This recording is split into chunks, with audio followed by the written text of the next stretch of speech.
Hi guys! So let's talk for a moment about this Piscean full moon that's happening tonight. September 2nd, but oh no, that might even be Eastern time that I'm thinking of.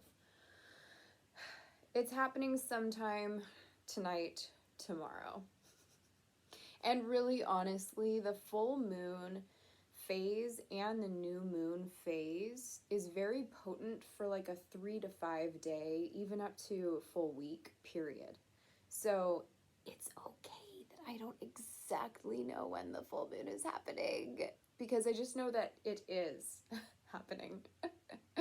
And the energy doesn't just like the window for these full moon intentions or new moon intentions isn't just like a few minutes long and then that's it, and you have to like time it and be exactly in sync. No. The lunar phases, the energy that's associated with those, the most potent timing is the 3 days surrounding the moon phase. But again, you're still going to be able to access that energy even if you're within that week with the full moon in the middle, 3 to 4 days on either end is kind of how we think about it. So, full moon in Pisces is happening. I did a post on my Instagram page just giving a little bit of an easier breakdown of what the themes are between those two signs in two houses and how this full moon is asking us to integrate them. But just so that I'm saying it again here in a very short, concise way. Oh, I'm working on my short conciseness, guys. I really, really am. In a very short and concise way, basically this full moon is asking us, how can we integrate these two opposites? So the 6th house being day-to-day routine, things that you need to do on your to-do list. It's Virgo, an earth sign, a yin, feminine energy, so it is receptive.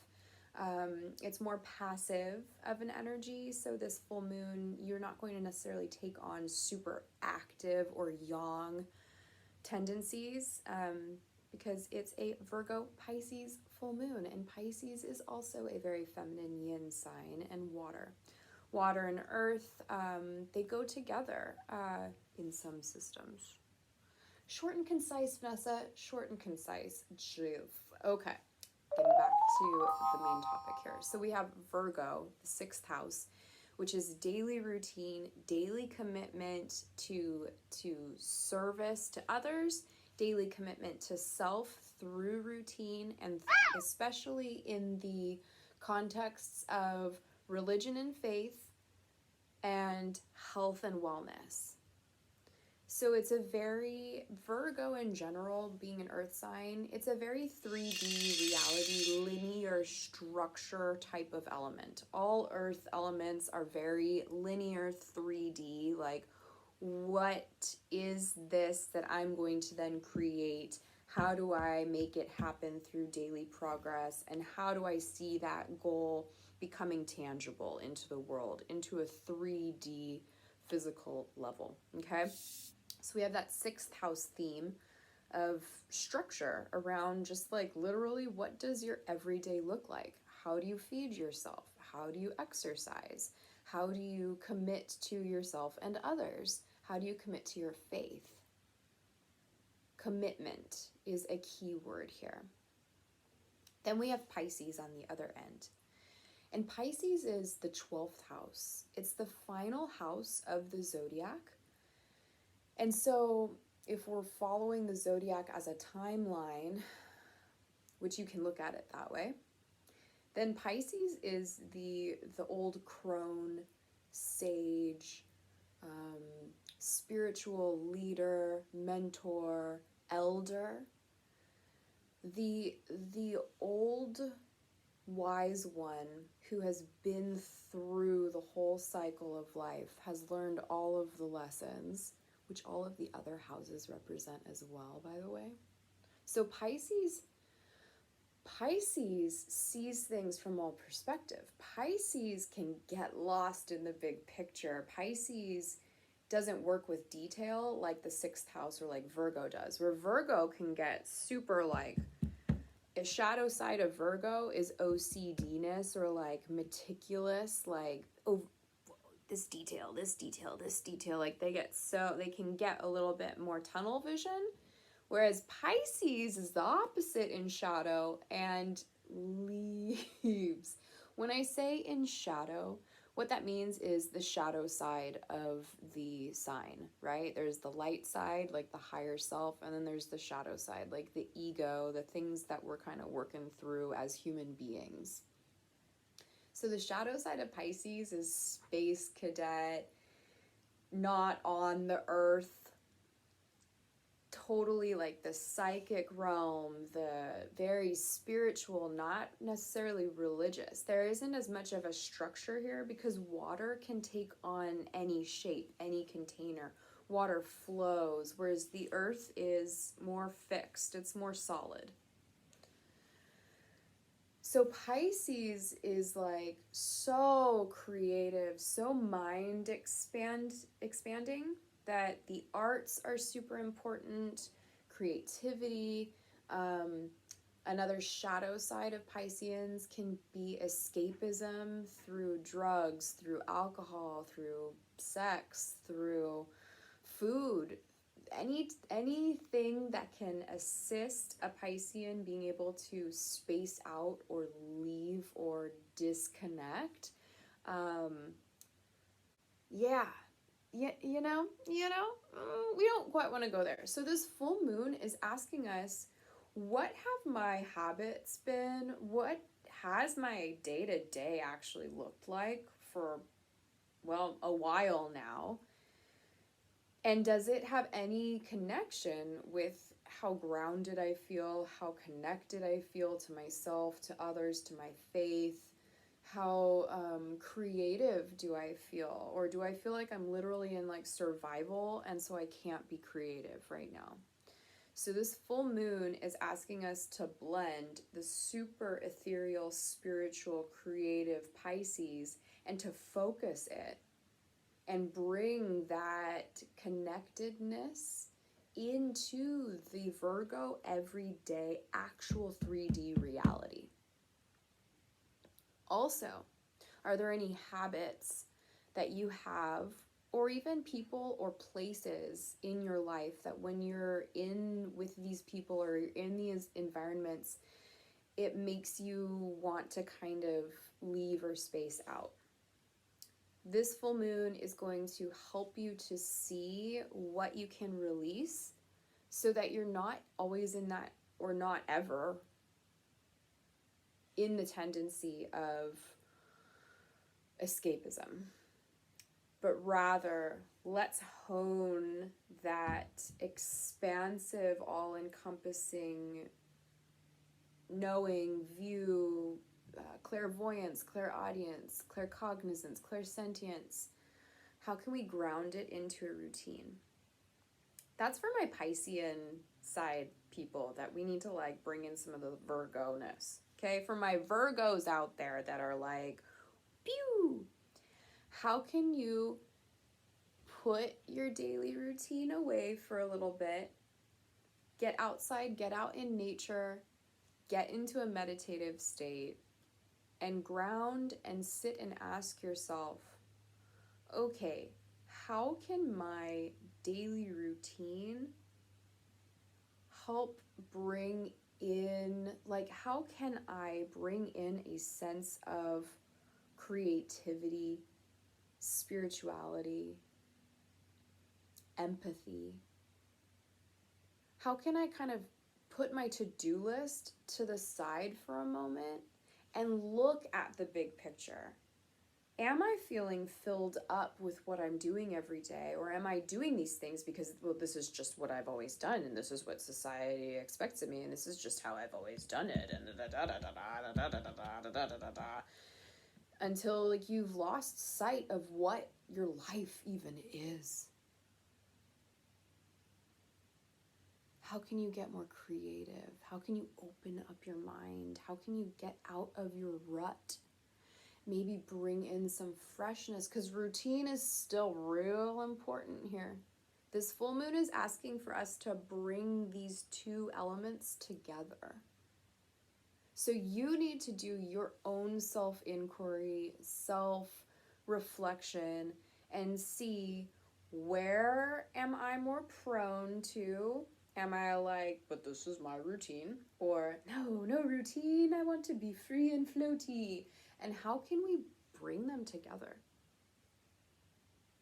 How can we see that routine enables future creativity and expansiveness and expression? And how can we see that within our routine, we're feeling even better? We're feeling happier, we're feeling more safe, we're feeling more abundant, we're feeling more connected, we're feeling more love. Those are the themes. Oh, before I end, because wow, look at me at the time. This is a short video. I need to share one more deck. Where is it? It's in that bag. I need to share one card with you because I pulled it earlier this week, and I was just like, wow, this is such a beautiful visual for this new moon. Yay, it's right on top. Thank goodness. Okay, I'm going to show you both of these cards because they came out together, which is really cool. This is a tarot card, but this is the Medicine Woman Tarot, and the pictures I'm going to show you here are so different than the traditional Rider-Waite-Smith artwork, and they are so beautiful.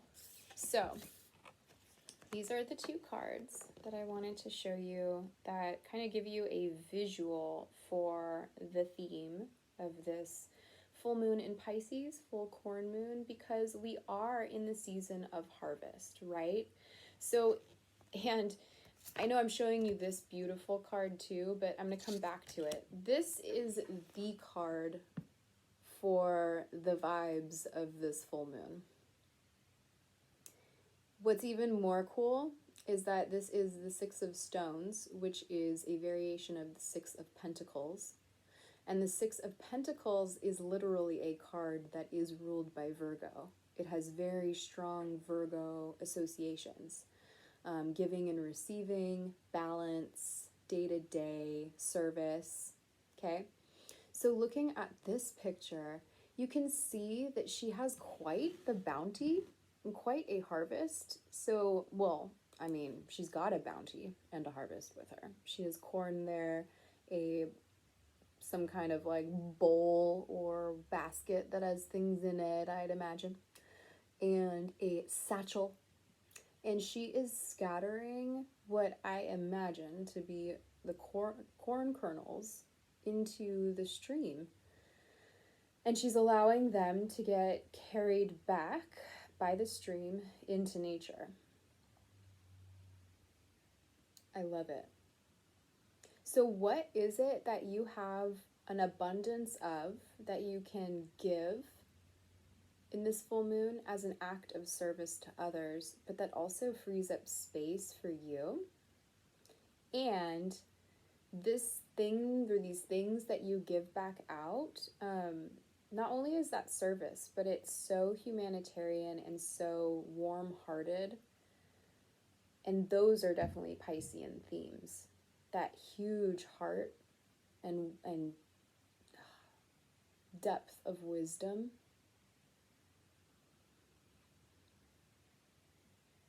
Isn't that such a beautiful card? Oh my gosh.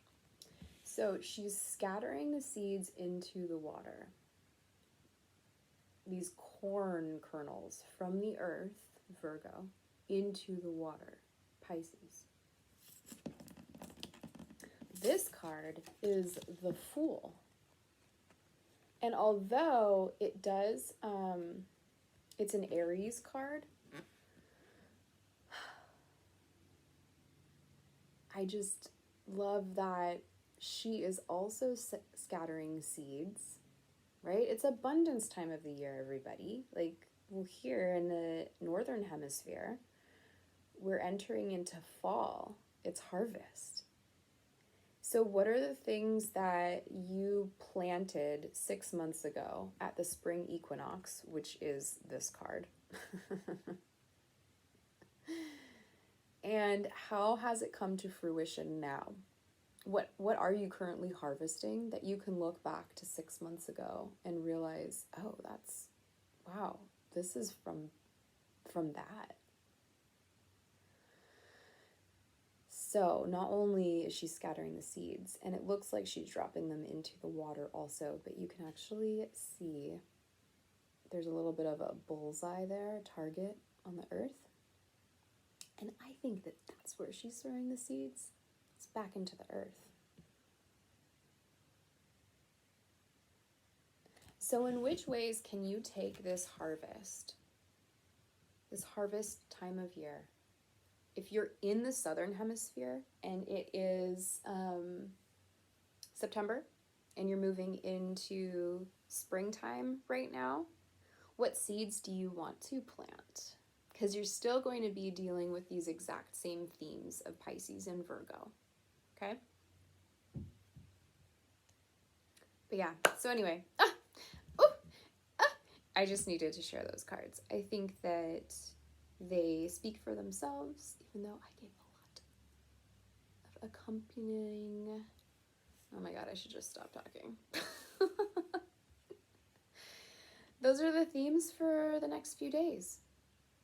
I hope that helps. I hope that was enjoyable.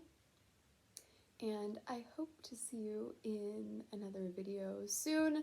Thank you so much to my subscribers. I really, really appreciate you. I really appreciate you being here and enjoying my content. It means so much to me that you've subscribed. It means so much to me that you've watched this video. And it means a lot to me when you like it and share with others that you think it might also help. So I will leave you there. Have a great day, and I will see you guys in the next video. Bye!